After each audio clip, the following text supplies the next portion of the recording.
Nice to see this little pond filled up after all the heavy rain. It'll probably go down again quite quickly. It's a very new pond and it hasn't really established yet.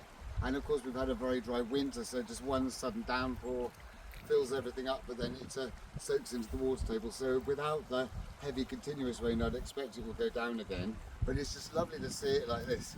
It's mostly finished. This is going to be a bit of woodland here, so it just needs topsoil and trees really. This bit the same here. And this pond catches a lot of the rainwater. You can see there's a little valley going up behind it, which channels most of the rainwater from the main path down into here. And it's sort of like one of the last little bits of catching rainwater before the water will leave the land. And this should get the trees planted this year. They'll come soon. So here, footpath goes up behind this mound.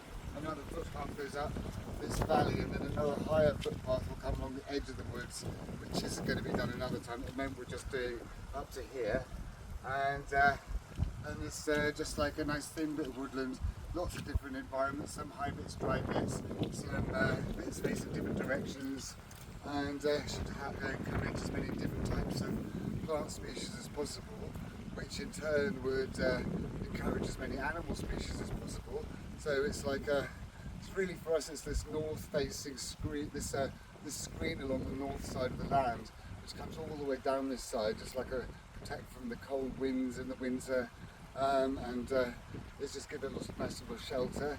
But within these woods, we try and split it into as many little paths as possible, making it feel bigger than it actually is. And it's good to have like actual barriers, like a mound or a high bit of ground or a pond or a bank, just keeping those footpaths separate and making the land all seem much bigger than it is. And woods are quite a good place for spending time in for recreation, for looking at wildlife, so it's good to have as much space as possible so you feel that you're in a much bigger woods.